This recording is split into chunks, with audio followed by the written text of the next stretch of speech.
جب رسول کائنات صلی اللہ علیہ وسلم حج کے لیے گئے تو انصار کے قبیلے کے بڑے اچھے سردار ان سے کیا ہے بیعت لی کہ آپ مجھ سے ان باتوں پر بیعت کرو۔ پہلی کیا تھی کہ تم لوگ اللہ کے ساتھ کسی کو شریک نہ کرو گے، کیا ہے اللہ کے ساتھ کسی کو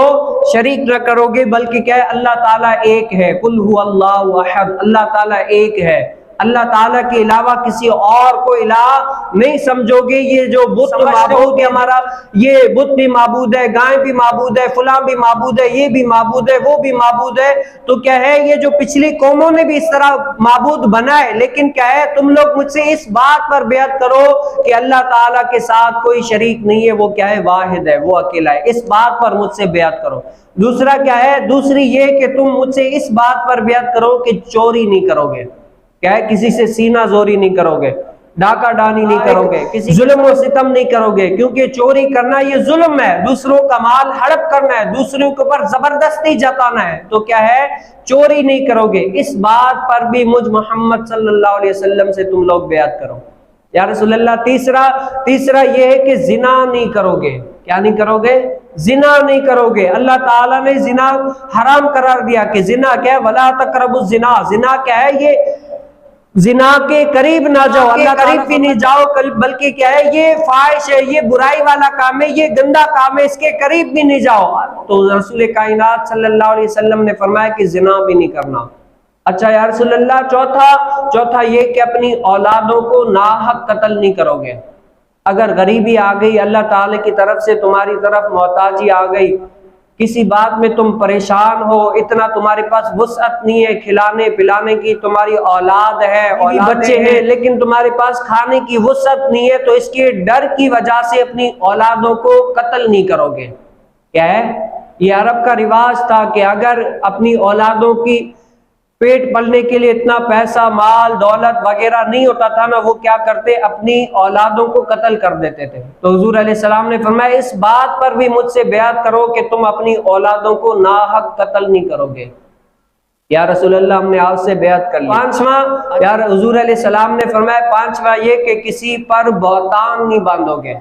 کیا ہے آگے والے بندے نے کوئی کام غلط کیا ہی نہیں ہے، لیکن کیا ہے تم جھوٹ بول کر بہتان باندھ کر اس پر کہہ رہے ہو کہ فلاں بندے نے ایسا ایسا کیا ہے، برا کیا ہے، یہ کیا ہے، وہ کیا ہے، پوری دنیا کے اوپر جتا دو کہ اس نے کیا ہے یہ کیا، حالانکہ اس بندے نے کچھ ایسا ویسا کام کیا ہی نہیں ہے۔ تو یہ کیا ہے بہتان تراشی، تم کیا ہے اپنے مسلمان بھائی پر نہیں باندھو گے، اس بات پر بھی مجھ محمد صلی اللہ علیہ وسلم سے بیعت کرو۔ یا رسول اللہ چھٹا کیا ہے، چھٹا حضور کریم صلی اللہ علیہ وسلم نے فرمایا کہ اچھی بات میں نافرمانی نہیں کرو گے۔ اگر تمہیں کوئی بندہ اچھی بات کہے نا،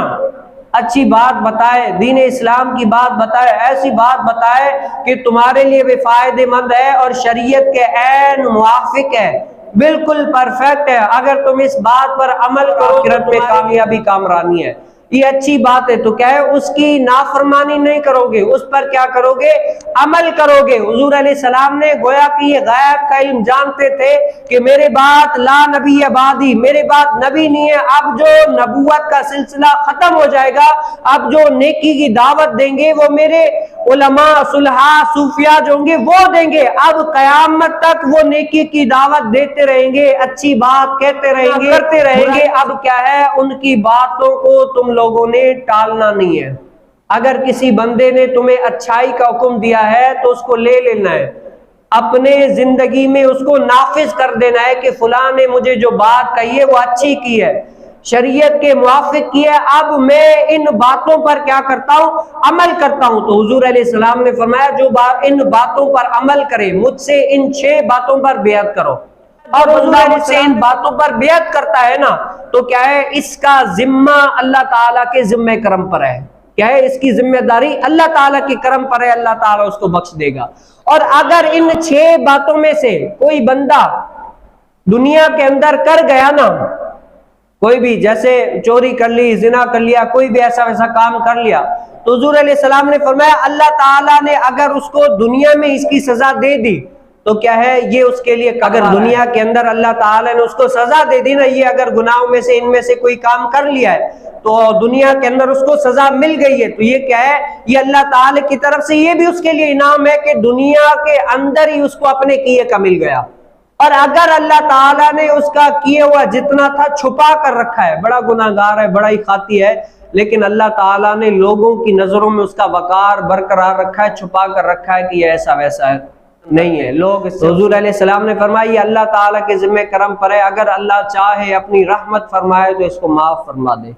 اور اگر اللہ تعالیٰ عدل کرنا چاہے تو اس سے ذرے ذرے کا حساب لے۔ حضور علیہ السلام نے فرمایا جو مجھ سے ان 6 باتوں پر بیعت کرتا ہے نا، میں ان سے بیعت کرتا ہوں۔ آج جو ہمارے پیری مریدی کرنے والے، پیر مرید بنانے والے اور مرید پیر کے ہاتھ میں ہاتھ دینے والا، ان 6 باتوں پر یاد رکھیں۔ کسی کے ہاتھ میں ہاتھ دے دیا پھر آپ برائیوں والے بھی کام کرتے رہے، یہ بھی کام کرتے رہے، وہ بھی کام کرتے رہے، نہیں، کیا ہے، جب پیر بنا لیا نا تو ان باتوں سے چھڑانا لازمی ہے۔ اور بہت بڑے صلحاء حقیقی طور پر تو ان میں ساری پیری مریدی پیر کی شرائط پائی جاتی ہے، لیکن کیا ہے پھر بھی وہ مرید نہیں بناتے۔ پتہ ہے کیوں؟ کہتے ہیں بھائی مرید بنانا ایک بہت ذمہ داری کی بات ہے، مرید بنانے کے بعد اپنے مریدوں کی آخرت کا بھی خیال کرنا ہے کہ مجھے اپنے مریدوں کو بھی دین اسلام پر گامزن کرنا ہے، ان کو بھی نیکی کی دعوت دینی ہے، ان کو بھی برائیوں سے بچانا ہے، جنت کی طرف لے کر جانا ہے۔ آج میں اپنے لیے کڑ رہا ہوں کہ میں اللہ تعالیٰ کی طرف گامزن ہو جاؤں، میں گناہوں سے بچ جاؤں، تو بتاؤ میں تو آج اپنے لیے کڑ رہا ہوں، اتنے سارے لوگ جو میں مرید بناؤں گا